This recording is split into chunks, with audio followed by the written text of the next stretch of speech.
বাংলাদেশের বিভিন্ন শিক্ষা প্রতিষ্ঠানে অল্প কিছু শিক্ষার্থী, অল্প কিছু মুক্ত সংগঠনের নেতাকর্মী দ্বারা ইতিমধ্যে এই ক্যাম্পাসকে অস্থিতিশীল করার জন্যে এবং মব তৈরি করার জন্যে একটা ফাঁদ পাতা হয়েছে।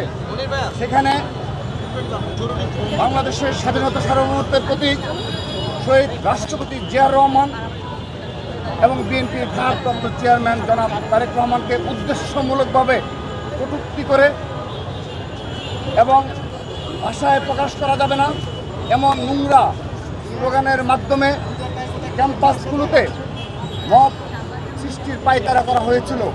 কিন্তু ছাত্রদল সহনশীলতার পরিচয় দিয়েছে, আমরা সহনশীলভাবে সেই পরিস্থিতির মোকাবেলা করেছি।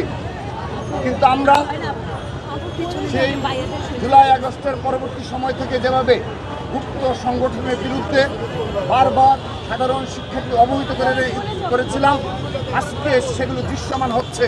সেই অদৃশ্য শক্তি দৃশ্যমান হচ্ছে যারা বাংলাদেশের স্বাধীনতা সার্বভৌমত্ব বিশ্বাস করে না এবং যারা কখনো এই দেশে যখনই অস্থিতিশীল পরিস্থিতি সৃষ্টি হয় তার সুযোগ নিয়ে তারা তাদের রাজনৈতিক ফায়দা হাসিল করে। বান্ডেল থাকলে প্রতি সেনমানিতে টাকা বাঁচবে। বিকাশ সেনমানি বান্ডেল কিনে জিতুন প্রতি লেনদেনে। আমরা দেখেছি, সেজন্যই জুলাই আগস্টে গণ অভ্যুত্থানে আমরা লক্ষ্য করেছি, আপনারা লক্ষ্য করে দেখবেন, এই জামাত ইসলামী এবং ইসলামী ছাত্র শিবির যারা রয়েছে তাদের প্রকাশ্যে কোনো কর্মকাণ্ডের কোনো নজির দেখা যাচ্ছে না। তারা এই জুলাই আগস্ট গণ অভ্যুত্থানের রাজপথে ভূমিকা পালনকারী কোনো প্রকার কোনো ডকুমেন্টস আমরা পাইনি।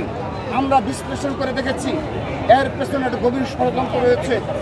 এর পেছনে রয়েছে, যদি আজ থেকে 10 বছর পরেও আওয়ামী লীগ প্রতিবেশী রাষ্ট্রের সহযোগিতায় ফিরে আসে, সেক্ষেত্রে তখন তারা এই জুলাই আগস্ট গণ অভ্যুত্থানে পুলিশ হত্যাসহ যা কিছু সংগঠিত হয়েছে তার দায়ভার এই ইসলামী ছাত্র শিবির জামাত ইসলামী নেবে না। সেজন্যই তারা এই ধরনের গুপ্ত রাজনীতি অভ্যস্ত এবং যখনই এ ধরনের দায়ভার আসবে সেই দায়ভার তারা বহন করবে না, বরঞ্চ এই দায়ভার তারা সাধারণ শিক্ষার্থীদের উপর চাপিয়ে দেবে।